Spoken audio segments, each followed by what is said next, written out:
Hello everyone, welcome you all in the important lecture series. और आज की इस वीडियो में हम ईटी को डिस्कस करने वाले हैं। इस सीरीज का ईटी का ये थर्ड वीडियो है। इस वीडियो में हम डिस्कस करेंगे first law of thermodynamic for open system को।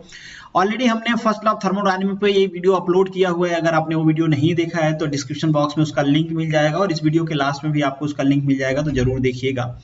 आज के इस वीडियो में हम डिस्कस करेंगे स्टडी फ्लो एनर्जी इक्वेशन होता क्या है, उसका डेरिवेशन हम डिस्कस करेंगे और लास्ट में कुछ क्वेश्चन डिस्कस करेंगे जो आपके प्रीवियस ईयर एग्जाम में पूछे गए हैं या फिर पूछे जा सकते हैं। बिलीव मी, अगर आपके फंडामेंटल क्लियर नहीं है, बहुत बार फंडामेंटल बेस्ड क्वेश्चंस आते हैं और आप गलत कर देते हो। और एग्जाम्पल के लिए आज मैंने मेरे टेलीग्राम चैनल पे एक पोल भी किया। बहुत ही सिंपल पोल था, फ्लो वर्क से रिलेटेड कि फ्लो वर्क जो होता है पर यूनिट मास आपका एक्सटेंसिव प्रॉपर्टी है, इंटेंसिव प्रॉपर्टी है, पाथ फंक्शन है। अब तक जब मैं लेक्चर रिकॉर्ड कर रहा हूं इससे 1 या 2 घंटे पहले मैंने ये पोल किया था और अभी तक कुछ 400 लोगों ने वोट किया था और इनमें से केवल 40% लोगों ने उसका करेक्ट आंसर दिया था। तो ये दिखाता है कि अगर आपके फंडामेंटल क्लियर नहीं है, आप अगर चीजों को केवल और केवल रटते हो तो जब फंडामेंटल क्वेश्चन आएंगे तो आप उसको गलत करोगे। और आज मैं कोशिश करूंगा कि जो फर्स्ट लॉ ऑफ थर्मोडायनामिक है फॉर द ओपन सिस्टम, इससे रिलेटेड जो भी फंडामेंटल है वो आपके क्लियर हो जाए, आपके गलती करने के चांसेज मिनिमम से मिनिमम हो। तो चलिए शुरू करते हैं वीडियो को। Before starting the lecture, this is the humble request to all of you, follow Manu academy on the different platform. अगर आपको इन वीडियो के पीडीएफ चाहिए तो आप मुझे टेलीग्राम पे ज्वाइन कर सकते हैं, आप मुझे इंस्टाग्राम और फेसबुक पे भी फॉलो कर सकते हैं। अगर आप मुझसे पर्सनली जुड़ना चाहते हैं तो आप मेरे ट्विटर और इंस्टाग्राम की आईडी को फॉलो कर सकते हैं। Let's start the lecture. अब first law of open system पढ़ने से पहले एक सवाल आ सकता है आपके मन में कि हम first law for open system separately क्यों पढ़ रहे हैं।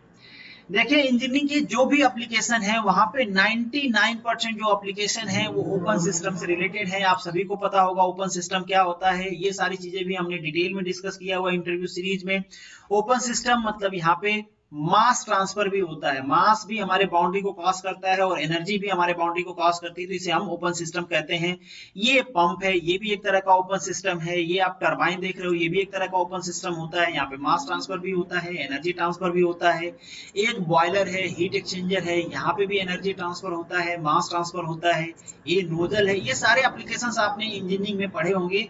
ये सब कैसे सिस्टम है, ओपन सिस्टम है। यहाँ पे एनर्जी भी ट्रांसफर होती है और मास ट्रांसफर भी होता है। तो हम देखेंगे कि इन सभी का हम एनालिसिस कैसे करते हैं, बट इस वीडियो में हम पर्टिकुलरली इनके एप्लीकेशन को डिस्कस नहीं करेंगे। हम यहाँ पे स्टडी फ्लो एनर्जी इक्वेशन को डिस्कस करेंगे और इसके बाद जो वीडियो आएगी वहां पे हम basically study flow energy equation का एप्लीकेशन डिस्कस करेंगे डिटेल में। तो आज की वीडियो में हम ये डिस्कस करने वाले हैं। और यहाँ पे कुछ सिस्टम है जहाँ पे केवल वर्क ट्रांसफर हो रहा होगा, कहीं पे वर्क ट्रांसफर एनर्जी ट्रांसफर दोनों हो रहा होगा। जैसे कि ये हीट एक्सचेंजर है, यहाँ पे फ्लो प्रोसेस है, फ्लो से जो वर्क इन्वॉल्व होता है वो भी होगा, बट हम यहाँ पे एनर्जी ट्रांसफर को कंसिडर करते हैं। जो फ्लो वर्क है उसको हम नेग्लिजिबल मान लेते हैं। उसी तरीके से ये टरबाइन है, यहाँ पे हम ये मान लेते हैं कि ये एडियाबैटिक सरफेस है, यहाँ से कोई हीट ट्रांसफर नहीं हो रही है, केवल वर्क ट्रांसफर हो रहा है। तो ये सारी चीजें हम डिटेल में इसके आने वाले लेक्चर में डिस्कस करेंगे। चूंकि ये लेक्चर बहुत ज्यादा बड़ा नहीं हो तो यहाँ पे केवल और केवल हम कंसंट्रेट करेंगे स्टडी फ्लो एनर्जी इक्वेशन पे। और जैसा कि मैंने कहा कि जो भी आपके एप्लीकेशन होते हैं इंजीनियरिंग में उसे मोस्टली कैसे होते हैं, ओपन सिस्टम के लिए होते हैं। अब यहाँ पे बहुत ही एक इंपॉर्टेंट क्वेश्चन हम डिस्कस करने जा रहे हैं जो हम सभी को पता तो होता है बट उसका बेसिक बहुत कम लोगों को पता होता है कि difference between the first law for the open system and close system. हम में से मुझे लगता है हम सभी को पता होगा, हमने ये फॉर्मूला पढ़ा होगा कि Q is equal to U plus P delta V। और जैसे ये फॉर्मूला हमने पढ़ा, हमसे पूछा गया कि ये फॉर्मूला किसके लिए वैलिड होता है, तो हम कह देते हैं ये फॉर्मूला वैलिड होता है for the close system. But हम में से बहुत कम लोगों को ये पता होता है कि ये केवल और केवल क्लोज सिस्टम के लिए ही क्यों वैलिड है। ओपन सिस्टम में ऐसा क्या हो जाता है जो हम यहाँ पे इंक्लूड नहीं करते हैं इस फॉर्मूले में, क्यों ये ओपन सिस्टम के लिए वैलिड नहीं है। ये चीज हम में से बहुत कम लोगों को पता होगी। आपने ये फॉर्मूला भी पढ़ा होगा, जैसे स्टार्टिंग में ही हम ये फॉर्मूला पढ़ते हैं कि delta Q is equal to क्या होता है, DE प्लस DW। ये फॉर्मूला हम सभी ने पढ़ा होगा। शायद हम में से कुछ लोगों को ये भी पता है कि ये जो फॉर्मूला होता है सभी के लिए वैलिड होता है, डजंट मैटर वो ओपन सिस्टम है या क्लोज सिस्टम है, ये सभी के लिए वैलिड होता है। यहाँ पे जो E है ये केवल और केवल इंटरनल एनर्जी नहीं है, ये total energy of the system है। तो हम यहाँ पे कह सकते हैं कि जो E है that is internal energy plus kinetic energy plus potential energy. और यहाँ पे आप देख रहे हो यहाँ पे केवल और केवल क्या है, इंटरनल एनर्जी है। तो यहाँ पे हमने काइनेटिक एनर्जी और पोटेंशियल एनर्जी को क्या कर दिया है, जीरो एज्यूम कर लिया। ऐसा हम क्यों करते हैं, ऐसा हम इसलिए करते हैं कि जब हम बात कर रहे होते हैं क्लोज सिस्टम की, तो हम केवल और केवल क्लोज सिस्टम की बात नहीं कर रहे होते हैं। जैसे ये केवल और केवल क्लोज सिस्टम नहीं है, इसे अगर हम डिटेल में कहें तो this is the close system in static equilibrium या फिर स्टेशनरी इक्विलिब्रियम, या जिसे आप क्वासी स्टैटिक भी कह सकते हो।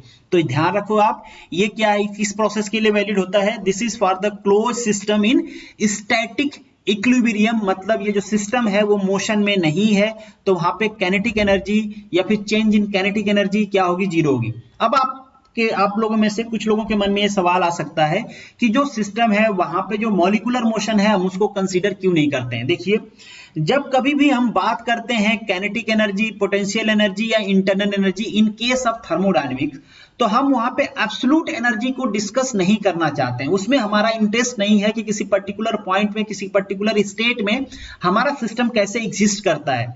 हम बेसिकली थर्मोडायनेमिक्स में ये डिस्कस करना चाहते हैं कि जब हमारा स्टेट चेंज होता है तो उसमें कितना इंटरनल एनर्जी में चेंज होता है, कितना पोटेंशियल एनर्जी में चेंज होता है, कितना काइनेटिक एनर्जी में चेंजेज होते हैं, या फिर वहां पे कितना वर्क ट्रांसफर होता है, या फिर वहां पे कितना हीट ट्रांसफर होता है। चेंज इन एनर्जी को हम डिस्कस करना प्रीफर्ड करते हैं इन केस ऑफ द थर्मोडायनेमिक, उसी में हमारा इंटरेस्ट भी होता है एज अ इंजीनियर। तो यहाँ पे हम एब्सोल्यूट एनर्जी की बिल्कुल भी बात नहीं कर रहे हैं, और अगर हमने उसको पूरा सिस्टम एज्यूम कर लिया तो सिस्टम के अंदर क्या होता है उसको हम वहां पे कंसीडर नहीं करते हैं। तो जब हम क्लोज सिस्टम और स्टेशनरी इक्विलिब्रियम एज्यूम कर लेते हैं तो वहां पे क्या हो जाता है, काइनेटिक एनर्जी जीरो हो जाती है, और वहां पे कोई रिलेटिव पोजीशन डिफरेंस नहीं होता है, इसलिए पोटेंशियल एनर्जी भी जीरो हो जाती है। और जैसे ये कंडीशन हम लगाते हैं, हम ये कहते हैं कि हमारा सिस्टम क्लोज है और स्टैटिक इक्विलिब्रियम में है, वैसे ये दोनों चीजें जीरो हो जाती हैं, और ये जो एनर्जी है ये डेल्टा क्यू, अब डेल्टा ई चेंज होके क्या हो जाता है, डेल्टा ई हो जाती है। अब ये डेल्टा डब्ल्यू है, ये पी डेल्टा वी कैसे बन जाता है। देखिए यहां पे अब हम क्लोज सिस्टम पे एक और कंडीशन लगाते हैं कि यहां पे जो वर्क है ये क्या है, डिस्प्लेसमेंट वर्क है माय डियर फ्रेंड। बहुत ही इंपॉर्टेंट फंडामेंटल है, बहुत सारे लोगों को समझ में नहीं आता है। देखिए, अगर हम मैकेनिकल इंजीनियरिंग की बात करें और इसमें केवल और केवल हम डिस्कस करें मैकेनिकल वर्क को, तो मैकेनिकल वर्क को अगर ब्रॉडली हम बात करें तो कुछ चार कैटेगरी में हम डिवाइड कर सकते हैं। पहला डिस्प्लेसमेंट वर्क, अगर हम दूसरा बात करें फ्लो वर्क जिसको आज हम डिस्कस करने वाले हैं, तीसरा अगर हम बात करें तो पैडल वर्क जिसको जूल साहब ने बेसिकली डिस्कस किया था जब फर्स्ट लॉ को उन्होंने डिराइव किया था, चौथा को अगर हम डिस्कस करें तो सॉफ्ट वर्क होता है। यहाँ पे हम इन दोनों को तो मैं अभी आपको बता दूंगा। फ्लो पैडल वर्क को आप ये समझ लो कि ये वर्क होता है अगेंस्ट द फ्लूइड रेजिस्टेंस। कहीं फ्लूइड पे आप कोई चीज स्ट्रगल कर रहे हो तो वहां पे फ्लूइड क्या करेगा, एक रेजिस्टेंस डेवलप करेगा और उसके अगेंस्ट में जो आप वर्क करते हो उसे हम पैडल वर्क कहते हैं। और जो सॉफ्ट वर्क होता है ये रेजिस्टेंस टॉर्क के अगेंस्ट में जो वर्क होता है उसे हम सॉफ्ट वर्क कहते हैं। इन दोनों को मैं अभी आपसे डिस्कस करने वाला हूं। अब हम आते हैं हमारे first law of thermodynamic for close system में जो वर्क यूज होता है उसे हम कहते हैं डिस्प्लेसमेंट वर्क। अब आप समझो इसे हम डिस्प्लेसमेंट वर्क क्यों कहते हैं। देखिए, ये जो सपोज कर लीजिए हमारे पास एक क्लोज सिस्टम है, यहाँ पे केवल और केवल क्या ट्रांसफर होगा, केवल और केवल एनर्जी ट्रांसफर हो सकती है, मास ट्रांसफर नहीं होगा। तो यहाँ पे कुछ मास है। अब यहाँ पे डिस्प्लेसमेंट वर्क इसे हम इसलिए कहते हैं कि ये तो क्लोज सिस्टम है बट यहाँ पे कुछ ऐसा कंस्ट्रेंट नहीं है कि हमारी बाउंड्री एक्सपेंड नहीं हो सकती है। और इसको मैं डिटेल में डिस्कस किया हूँ बाउंड्री के बारे में भी कि आपकी बाउंड्री क्या हो सकती है, फिक्स हो सकती है, एक्सपेंडेबल हो सकती है, कुछ भी हो सकती है आपकी बाउंड्री, रियल हो सकती है, इमेजिनरी हो सकती है। ये सारी चीजें हमने इंटरव्यू सीरीज में डिस्कस किया हुआ है। तो अगर ये एक्सपेंड होता है या फिर कंप्रेस होता है तो डेफिनेटली यहाँ पे प्रेशर होगा। अगर कंप्रेस होगा तो इंटरनल प्रेशर होगा, एक्सपेंड होगा तो यहाँ पे सराउंडिंग का प्रेशर होगा। तो ये सराउंडिंग प्रेशर के अगेंस्ट में कुछ वर्क करेगा, ठीक है, डेफिनेटली कुछ वर्क करेगा। तो ये जो वर्क करेगा ये सराउंडिंग प्रेशर सपोज कर लिया हम P मान लेते हैं, ये बाउंड्री एक्सपेंड हो रही है तो चेंज इन वॉल्यूम हम डेल्टा V मान लेते हैं। तो ये जो वर्क होता है my dear friend this is called displacement work. और जब इसको हम यहाँ पे सब्स्टिट्यूट कर देते हैं तो हमारा जो फॉर्मूला बनता है delta Q equal to delta U plus P delta V बन जाता है। डेल्टा W की जगह पे P डेल्टा V आ जाता है। और यहाँ पे हमने क्लोज सिस्टम की दो कंडीशन लगाया है, एक स्टेशनरी इक्विलिब्रियम का लगाया है, दूसरा डिस्प्लेसमेंट वर्क का लगाया है। इसलिए ये जो फॉर्मूला होता है फ्लो वर्क के लिए या फिर ओपन सिस्टम के लिए वैलिड नहीं होता है, केवल और केवल क्लोज सिस्टम के लिए वैलिड होता है, क्योंकि यहाँ पे हमने क्लोज सिस्टम की दो बाउंड्री कंडीशंस अप्लाई किए हैं। एक ये कंडीशंस हमने अप्लाई किए हैं और एक स्टेशनरी इक्विलिब्रियम की कंडीशन कंडीशंस अप्लाई किया है। तो उम्मीद करता हूं अब आपको, आप में से किसी को ये डाउट नहीं होगा कि इस फॉर्मूले को हम ऐसा क्यों कहते हैं कि ये केवल और केवल क्लोज सिस्टम के लिए वैलिड होता है, ओपन सिस्टम के लिए वैलिड नहीं होता है। My dear friend, study flow energy equation में एक वर्क आएगा जिसे हम कहते हैं फ्लो वर्क। तो अब हम डिस्कस कर लेते हैं कि ये फ्लो वर्क होता क्या है। तो फ्लो वर्क को समझने के लिए हम यहाँ पे एक कंट्रोल वॉल्यूम ले लेते हैं। बहुत बार आपसे ये भी पूछ लेता है कि कंट्रोल वॉल्यूम है क्या, आगे क्वेश्चन भी आप देखोगे कॉम्पिटिटिव एग्जाम में पूछा हुआ है कि बेसिकली कंट्रोल वॉल्यूम होता क्या है, क्लोज सिस्टम होता है, ओपन सिस्टम होता है, एक फिक्स स्पेस होता है। तो ये क्या है, कंट्रोल वॉल्यूम है। एक हमने क्या किया है, एक फिक्स स्पेस ले लिया है जिसको हम अब एनालाइज करने वाले हैं। तो ये आपके पास एक कंट्रोल वॉल्यूम है। यहाँ पे मल्टीपल इनलेट या मल्टीपल एग्जिट हो सकता है, इसके बारे में आपको कंफ्यूज नहीं होना है। बट फॉर द सिंप्लीफिकेशन हमने यहाँ पे क्या लिया है, एक ही इनलेट और एक ही एग्जिट लिया है। तो ये हमारा इनलेट है, यहाँ पे फ्लो क्या हो रहा है, इन हो रहा है, यहाँ पे फ्लो क्या हो रहा है, एग्जिट हो रहा है। तो इसे हम क्या ले लेते हैं, क्रॉस सेक्शन 1 ले लेते हैं, इसे हम क्रॉस सेक्शन 2 ले सकते हैं, कुछ भी आप ले सकते हो। ये हमारा क्या है बच्चों, कंट्रोल वॉल्यूम है। My dear friend, this is a control volume. अब हम फाइंड आउट करना चाह रहे हैं फ्लो वर्क यहाँ पे क्या होगा। तो इसके लिए हमने क्या लिया, यहाँ पे एक एलिमेंट्री मास ले लिया, इसके एग्जिट पे, जस्ट इस लाइन पे, इस बाउंड्री पे हमने क्या ले लिया, एक एलिमेंट्री मास ले लिया। दिस इज द एलिमेंट्री मास। हमने कह दिया कि इसकी जो लेंथ है वो क्या है, dx है, इसका जो मास है दैट इज dm है। ठीक है, एक एलिमेंट्री ले लिया है तो एक डिफरेंशियल मास और डिफरेंशियल डिस्टेंस हमने ले लिया।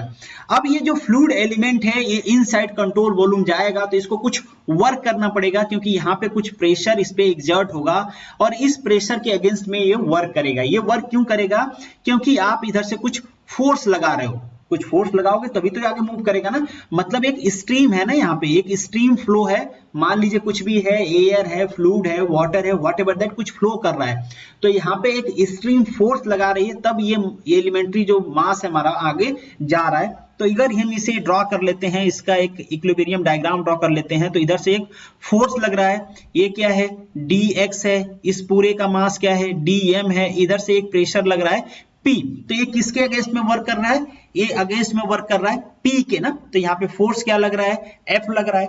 तो अगर हम यहाँ पे बात करें, किसकी बात करें हम, फोर्स की, तो फोर्स क्या हो जाएगा यहाँ पे P और क्या हो जाएगा A। इसकी एरिया भी होगी कुछ, डेफिनेटली इसकी क्रॉस सेक्शन एरिया हम ले लेते हैं, क्रॉस सेक्शन एरिया हम ले लेते हैं A है, ये मतलब एरिया जो है जिसपे ये पूरा प्रेशर लग रहा है, कुछ इस तरीके से, आप कंफ्यूज मत हो जाना, ये वाली एरिया जो है, तो इस पे प्रेशर P लग रहा है, किस एरिया पे, ये। अगर हम वर्क की बात करें यहाँ पे कि वर्क कितना होगा, तो वर्क इक्वल टू क्या हो जाएगा, यहाँ पे P कितना फोर्स लग रहा है, फोर्स इंटू x होता है डिस्प्लेसमेंट, तो कितना डिस्प्लेसमेंट होगा, ये हमने dx लिया हुआ है तो ये हो जाएगा dx। तो ये हमारा वर्क हो गया। अब अगर हम ये फाइंड आउट करें कि वर्क पर यूनिट मास क्या होगा, तो इसे हम मास से डिवाइड कर देंगे, बहुत ही सिंपल, आप सभी को पता होगा। तो सपोज कर लीजिए मास क्या है, इसका dm है, तो हमने क्या किया, मास से इसको डिवाइड कर दिया या dm से डिवाइड कर दिया, व्हाटएवर दैट। तो this is dm, mass per unit volume. तो ये क्या हो जाएगा, PADX। और यहाँ पे आप क्या लिख सकते हो, इसको रो इंटू डी भी, मास को तो लिख सकते हो ना, रो इंटू डी भी, डेंसिटी हो गई और ये वॉल्यूम हो गया। तो इसको हम कैंसिल आउट कर सकते हैं, दोनों वॉल्यूम है तो यहाँ पे P बाई रो हम लिख सकते हैं, ये भी एक फॉर्मूला होता है। थोड़ा सा इसको और सिंप्लीफाई कर देते हैं, जो आप जनरल फॉर्मूला पढ़ते हो, तो रो इक्वल टू आप क्या लिख सकते हो, मास अपॉन वॉल्यूम। थोड़ा सा समझने की आप कोशिश करना, ये 1 बाई रो है ना, तो 1 बाई रो को आप क्या लिख सकते हो, V बाई M लिख सकते हो ना। तो इसको अगर हम ये करें तो V बाई M लिख सकते हैं, तो ये हो जाएगा, ये हो जाएगा P multiply V by M। तो इसको आप क्या लिख सकते हो, इसको आप लिख सकते हो स्पेसिफिक वॉल्यूम। तो ये हो गया आपका P और ये हो गया स्पेसिफिक वॉल्यूम, मतलब इस मान में हमने लिखा हुआ है, ये किसका है भैया, ये है वर्क पर यूनिट मास। तो this is work per unit mass. अब इसको ध्यान से देखो आप, इसी से रिलेटेड मैंने आप पोल किया था। यहाँ पे P क्या है, P एक तरह का इंटेंसिव प्रॉपर्टी है, पॉइंट फंक्शन है। ये स्पेसिफिक वॉल्यूम है ना, V क्या है, स्पेसिफिक वॉल्यूम है। ये भी क्या है, एक पॉइंट फंक्शन है। पॉइंट फंक्शन क्या मिलके बनाएंगे, पॉइंट फंक्शन, क्योंकि मल्टीप्लिकेशन दोनों का क्या होगा, पॉइंट फंक्शन होगा।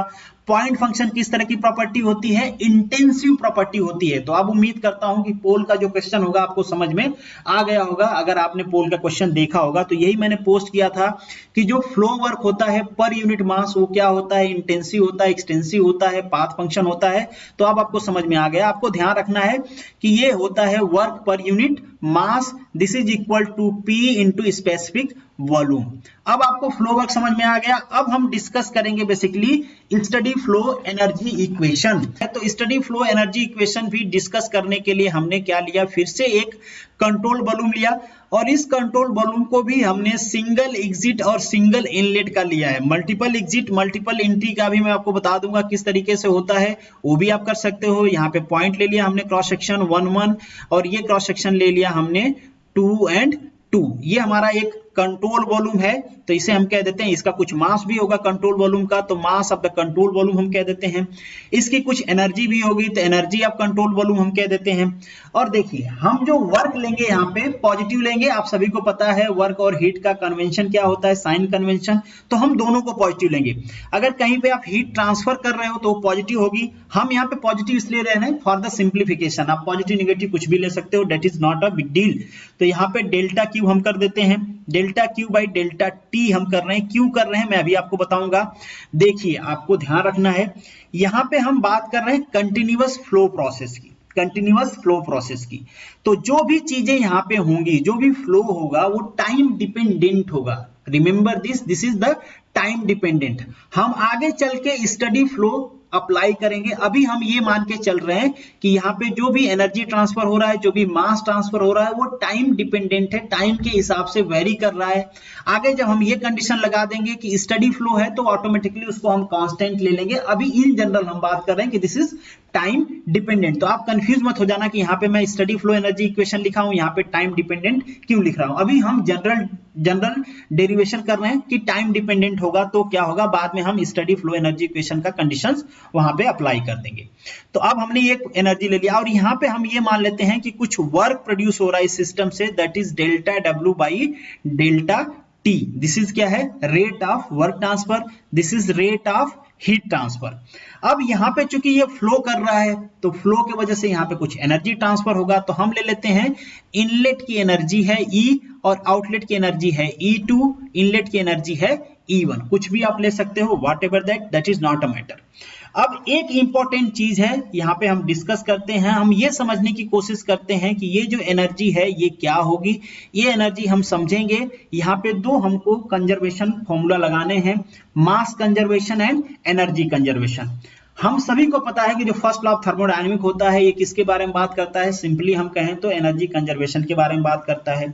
अगर यहाँ पे हम मास कंजर्वेशन लगाएं तो बहुत ही सिंपल है। मास कंजर्वेशन क्या हो जाएगा, डेल्टा M1, यहाँ पे M1 ले लेते हैं हम यहाँ के इनलेट का, तो ये हो जाएगा delta M1 by delta T, और यहाँ का हम ले लेते हैं delta M2 by delta T. थोड़ा सा हैंड राइटिंग गड़बड़ है, बट आप एडजस्ट कर लेना।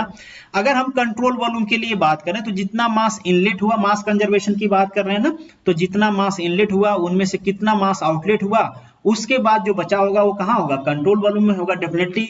यहाँ से सपोज 8 kg इंटर हुआ या 8 लीटर इंटर हुआ, यहाँ से 6 बाहर गया, तो 2 कहाँ होगा, 2 इस पर्टिकुलर इस कंट्रोल वॉल्यूम में होगा, तो वही हम लगा रहे हैं। तो delta M1 by delta T minus delta M2 by delta T is equal to क्या हो जाएगा, change in control volume mass. तो change in control volume mass, ये भी टाइम के हिसाब से कितना चेंज हो रहा है ये पता चल जाएगा, मतलब rate in change in control volume mass. ये क्या है, rate in change in inlet mass, rate in change in outlet mass. बहुत ही सिंपल है, मास कंजर्वेशन लगा दिया हमने, ये हमारा फर्स्ट इक्वेशन है। अब हम यहाँ पे एनर्जी कंजर्वेशन लगाते हैं। इसके लिए हम ये पहले डिफाइन कर लेते हैं कि इनलेट पे एनर्जी क्या होगी, आउटलेट पे एनर्जी क्या होगी। तो वो कौन कौन सी एनर्जी हो सकती है इनलेट पे। देखो, क्या यहाँ पे हम काइनेटिक एनर्जी को निग्लेक्ट कर सकते हैं जैसा कि हमने क्लोज सिस्टम में किया था? नहीं कर सकते हैं, क्योंकि यहाँ पे हमारे फ्लूइड की स्टीम की कुछ वेलोसिटी है। तो यहाँ पे पहली होगी काइनेटिक एनर्जी, क्योंकि यहाँ पे कुछ वेलोसिटी है। यहाँ पे रिलेटिव डिफरेंस होगा, रिलेटिव पोजीशन डिफरेंस होगा। कोई भी रेफरेंस लाइन ले लो आप, ये रेफरेंस लाइन ले लो, ये रेफरेंस लाइन ले लो, ये रेफरेंस लाइन ले लो, कोई भी रेफरेंस लाइन ले लो, इन दोनों पॉइंट्स के बीच में एक रिलेटिव पोजीशन होगा। तो यहाँ पे पोटेंशियल एनर्जी भी एग्जिस्ट करेगी, तो पोटेंशियल एनर्जी हो गई। तीसरी एनर्जी कौन हो सकती है यहाँ पे, इंटरमॉलिक्यूलर एनर्जी, जो कि टेम्परेचर की वजह से होगी, इस फ्लूइड के टेम्परेचर की वजह से होगी। तो टेम्परेचर की वजह से यहाँ पे क्या होगी, इंटरनल एनर्जी होगी, जिसे हम U कहते हैं। एक एनर्जी और होगी, याद करो आप, उसे आप क्या कहते हो, प्रेशर एनर्जी भैया, जो आई थी फ्लो के वजह से।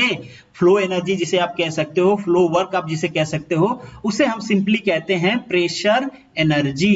पीई लिखूंगा तो आप कंफ्यूज हो जाओगे, इसलिए मैंने लिख दिया प्रेशर एनर्जी। तो ये कुछ एनर्जी है जो हमारे इनलेट पे भी होंगी, आउटलेट पे भी होंगी। तो इनलेट के लिए हम कह देते हैं कि ये क्या होंगी, E1 होगी।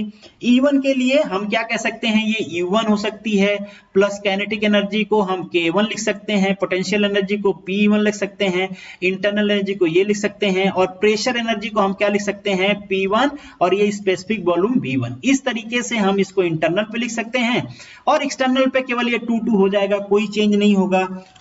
अब हमने एनर्जी का फॉर्मूला फाइंड आउट कर लिया कि इनलेट और आउटलेट पे एनर्जी क्या होगी ड्यू टू द फ्लो।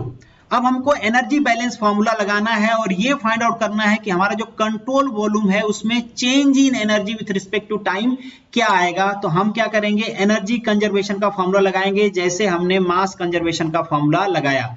तो इनलेट एनर्जी, जो भी एनर्जी इन हो रही है, एक तो यहाँ पे फ्लो के वजह से हो रहा है, कुछ हीट इनपुट हो रही है, वर्क आउटपुट हो रहा है, कुछ फ्लो के एनर्जी से, फ्लो के वजह से एनर्जी आउट हो रही है। तो सिंपल हमको क्या लगाना है यहाँ पे, एनर्जी बैलेंस फॉर्मूला लगाना है। तो एनर्जी बैलेंस फॉर्मूला आप लगाते हैं, बहुत ही सिंपल।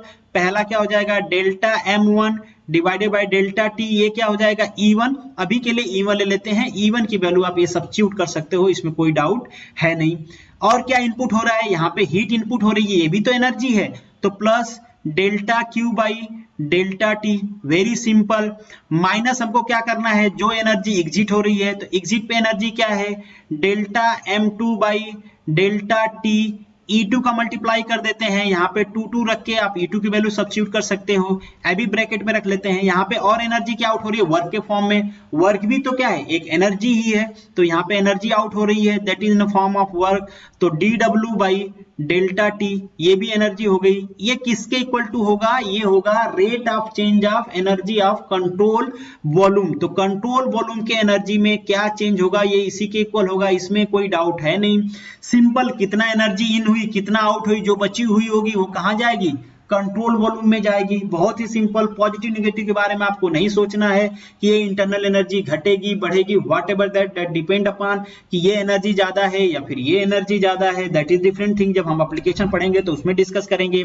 यहाँ पे चाहो तो आप वैल्यू को सब्स्टिट्यूट कर सकते हो, मैं सब्स्टिट्यूट करके दिखा भी देता हूं। तो delta M1 by delta T, अब यहाँ पे E1 की वैल्यू सब्स्टिट्यूट कर देते हैं, तो ये U1 हो जाएगा, प्लस काइनेटिक एनर्जी की वैल्यू क्या हो जाएगी, काइनेटिक एनर्जी किसके इक्वल टू होगा, पहले प्रेशर को लिख लेते हैं। तो प्रेशर एनर्जी पहले लिख लेते हैं, जिस फॉर्मेट में आपको मैक्सिमम बुक में मिलेगा। तो प्रेशर एनर्जी P, और ये स्पेसिफिक वॉल्यूम है, ध्यान रखना। तो ये PV1 हो गया, प्लस काइनेटिक एनर्जी की वैल्यू क्या हो जाएगी इनलेट पे, V1 square by 2, plus potential energy की वैल्यू क्या हो जाएगी, GZ1। किसी भी रेफरेंस लाइन से इसका पोजीशन डिफरेंस आपको मेजर कर लेना है, दोनों पॉइंट का, इनलेट का और आउटलेट का। तो ये सिंपली Z1 हमने यहां से मेजर कर लिया, यहां से इसका मेजर कर लेंगे Z2। बहुत ही सिंपल, ये सारी चीजें आप लोगों को पता होंगी, आपने फ्लूइड मैकेनिक्स में ये सारी चीजें पढ़े होंगे, क्योंकि आपने BE कंप्लीट किया है या डिप्लोमा कंप्लीट किया है, कहीं भी पढ़ाई होगा आप लोगों ने। ये हो गया, माइनस करना है आपको, ये यहाँ पे भी आपको ये P1 V1 की जगह पे आप सिंपली क्या करोगे, P2 V2 सब्स्टिट्यूट करोगे, U2 करोगे, यहाँ पे V2 करोगे, यहाँ पे Z2 करोगे, वही सारी चीजें होंगी। तो ये मैं नहीं लिख रहा हूँ, फालतू टाइम वेस्ट है।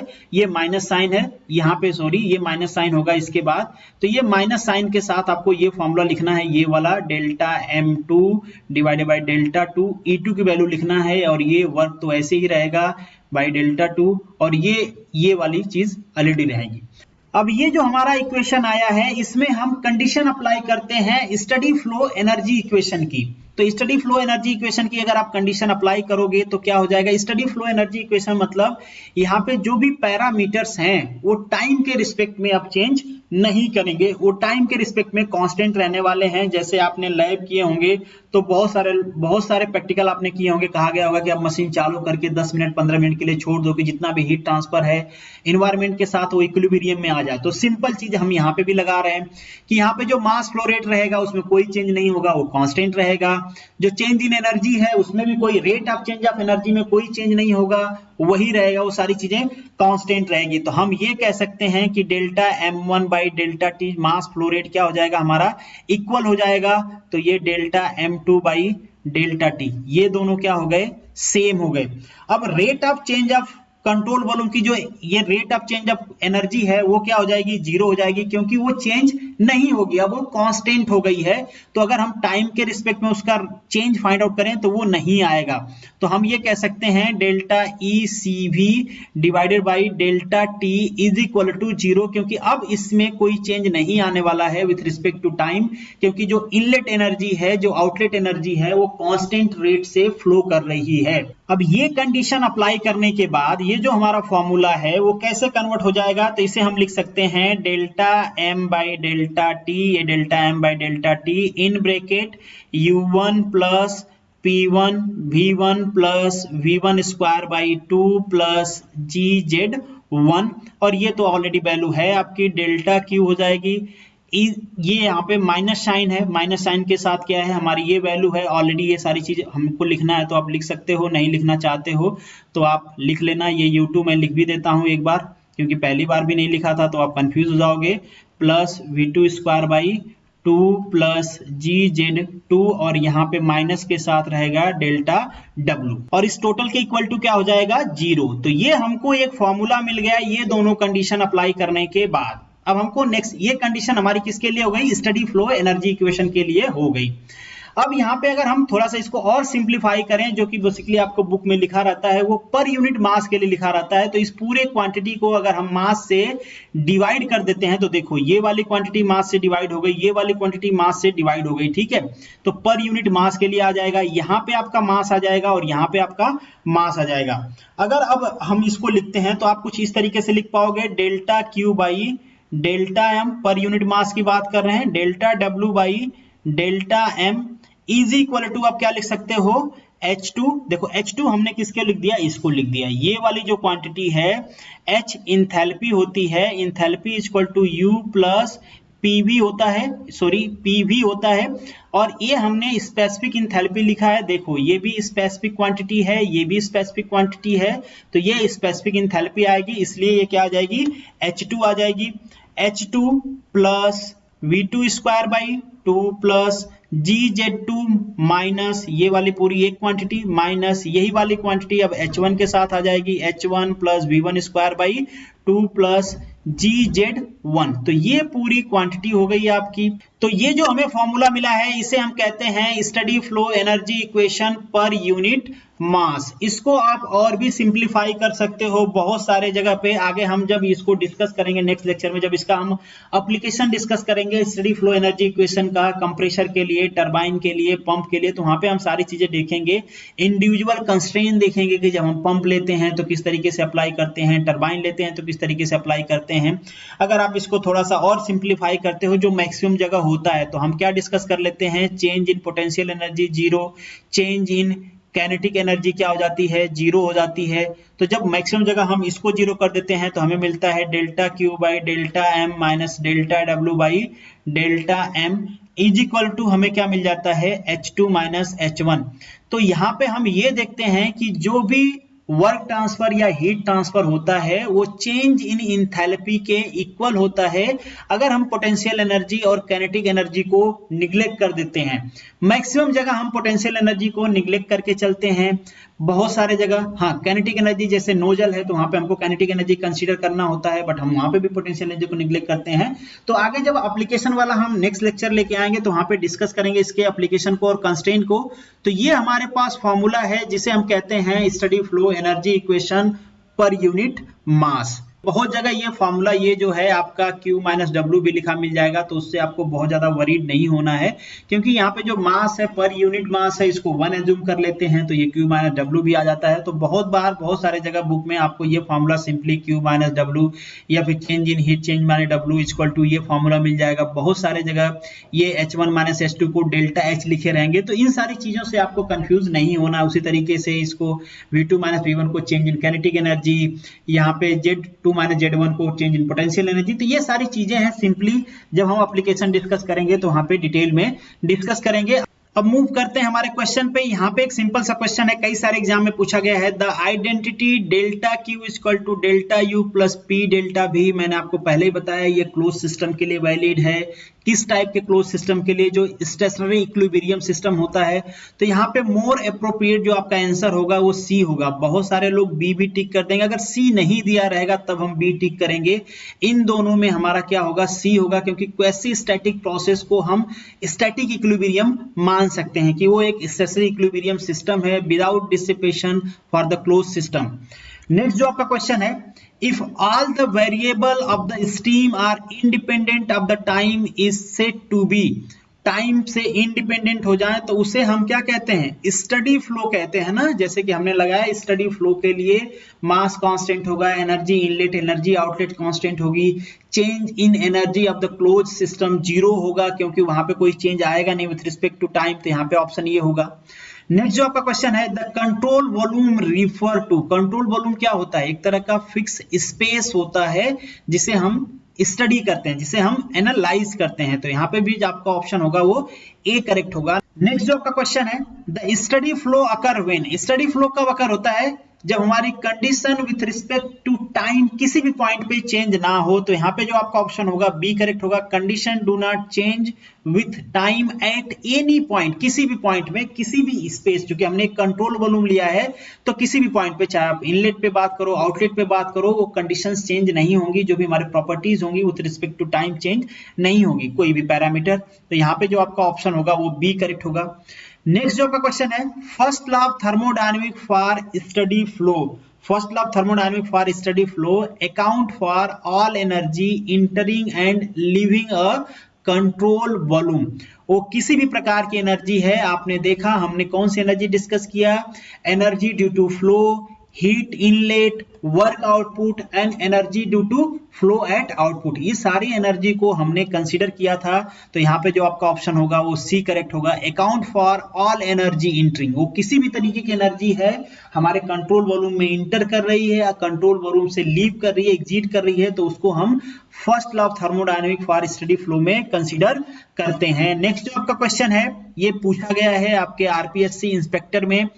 Heat transfer to the closed stationary system for the constant volume is equal to, close है, स्टेशनरी सिस्टम है, कांस्टेंट वॉल्यूम है। वेरी सिंपल फॉर्मूला आपको लगाना है, delta Q delta U, close वाला है delta U plus P delta we.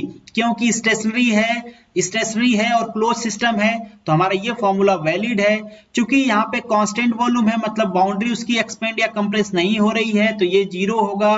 तो ये चेंज इन इंटरनल एनर्जी के इक्वल होगा। तो heat transfer to the close system, heat transfer हो रहा है हमारे सिस्टम को, मतलब यहाँ पे हीट ट्रांसफर कर रहे हैं हम, तो हीट ट्रांसफर क्या होगा? पॉजिटिव होगा। तो ये क्वांटिटी पॉजिटिव है तो ये क्वांटिटी भी पॉजिटिव होगी। ये क्वांटिटी पॉजिटिव है, इसका मतलब क्या है? Final minus initial, U2 minus U1 ये पॉजिटिव है, मतलब U2 ज्यादा है। U2 ज्यादा है इसका मतलब simple increase in internal energy, मतलब इंटरनल एनर्जी क्या हुई है? चेंज हुई है, बट इंक्रीज हुई है। डिक्रीज होगी तो भी तो चेंज कहेंगे, बट इस केस में क्या होगी?